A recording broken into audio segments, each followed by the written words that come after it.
Hey there, Mitchell Coons here with you, and we are super excited to have Lindsey Stirling joining us here at Amplify. Hello, welcome. Thank you for having me.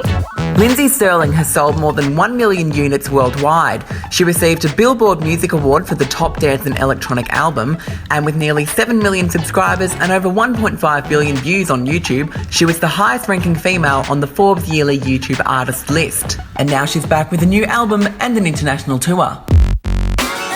I already feel like this interview is going well because you and I, we have something in common, let me tell you, okay? Because obviously you've been quite pioneering in, bringing the violin into mainstream pop music. But let me tell you, I played the violin back in high school, so we're practically on the same level. The reason I ended up, pretty much giving it up was because I just couldn't be bothered practicing. I was one of those people where if I wasn't like a master at it right away, I wasn't going to persist. But was that a problem for you? Did you hate practicing, or did you just love violin so much that it didn't seem like a chore? There was definitely times practicing isn't fun. And of course, as a kid, I was like, I'd much rather ride my bike or be on my rollerblades than playing my violin. But, my parents really sacrificed a lot so that I could play the violin. And I knew that because they told me when I started, hey, Lindsey, if you don't practice, the violin goes away. If you don't practice, we can't afford lessons, Yeah, And wow. so it was almost kind of like this incentive of like, well, if I don't practice, I lose my violin. And so I think that was kind of what incentivized me. And, there were, of course, times when I wanted to quit. And those times my parents really were very encouraging and helped me stick with it through the harder times. Yeah, so, and obviously you'd definitely be glad that you didn't quit because, it seems to be working out well for you. It's going okay. Yeah, you could say that. So you've been you've been very well embraced by your online audience. You've got, a cheeky 8 million subscribers under your belt on YouTube. Not bad.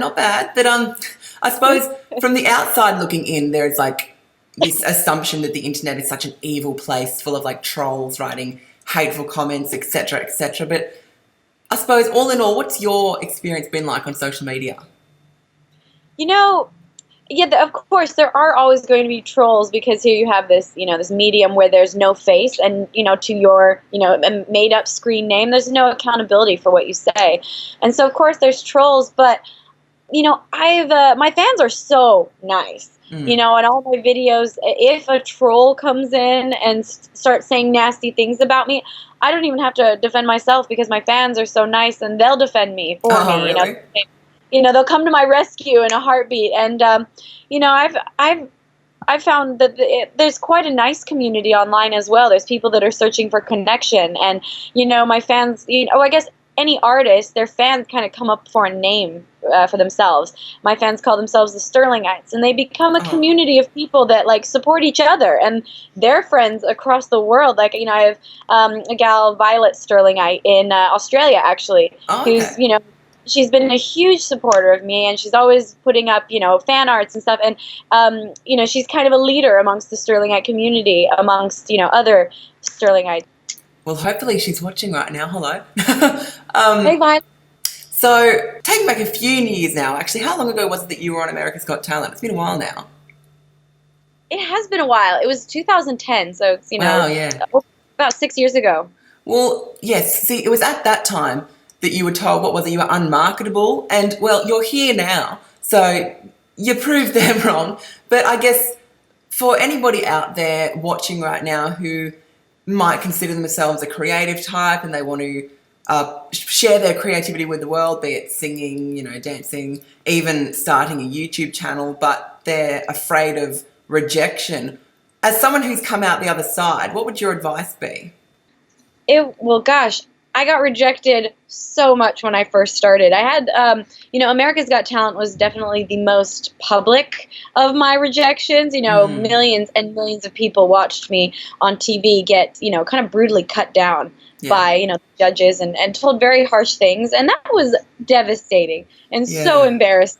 But there were also a lot of times behind the scenes, record labels told me I just wasn't marketable and they didn't know what to do with me. I remember doing some performances and people just kind of, this is very strange. And, and it was because I was finding myself. I was coming to, it was a new art. And I could see in my head what it could become, but other people couldn't quite see it yet. And so to anybody who has a passion or an art or something they want to share, it pains me so much when I see talented people that don't take that risk, that just too afraid. I have friends that are in that boat, and it hurts me inside, because the world needs to be blessed with, the talents that we all have. It makes the world a more rich place, and we kind of owe it to, ourselves, but also other people to share the gifts that we've been given. And so I would say everyone will face rejection. It's a part of it, a part of taking a big chance and daring greatly.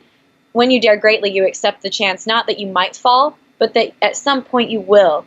And those who succeed aren't the people that never failed. The people who succeed are the ones that learn to rise from their failures and from the critics. And there's a quote by Theodore Roosevelt. I wish I had it memorized, but it's what my Arena video is based on. And it's about that it's not the critic who counts. The people in the stands that are pointing and laughing, their opinion, they're in the stands. Yeah. They're just sitting there, behind their computers commenting. The only credit actually goes to the one who's in the arena, who's fighting the fight, and who took the chance to dare greatly. And anyways, it's an amazing quote. Theodore Roosevelt, daring greatly. You just have to look it up, because I didn't do it justice.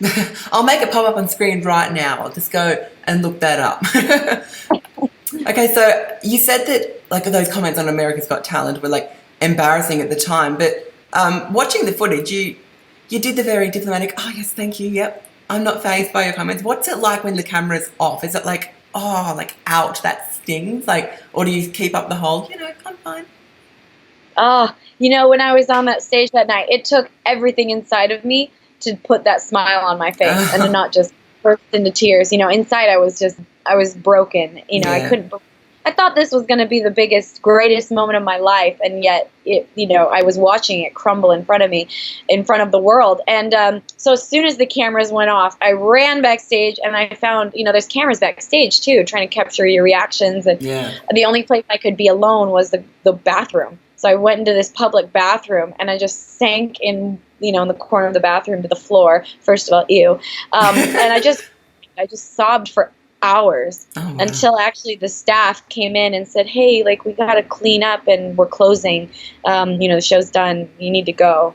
And I picked myself up off the floor, and so criticism is hard to take, and anyone who says that you just you have to go through the emotions and feel it, but then once you felt it, I moved on. Yeah, exactly. And I feel like copping criticism gets easier after the first few times. It does. You get more resilient, and also it kind of turns to motivation after a while. You're like, I'm going to prove them wrong, Which you clearly have done, for someone who was unmarketable, quote unquote. You're here now. Let's do some marketing, shall we? What are you up to? Tell us about the new album.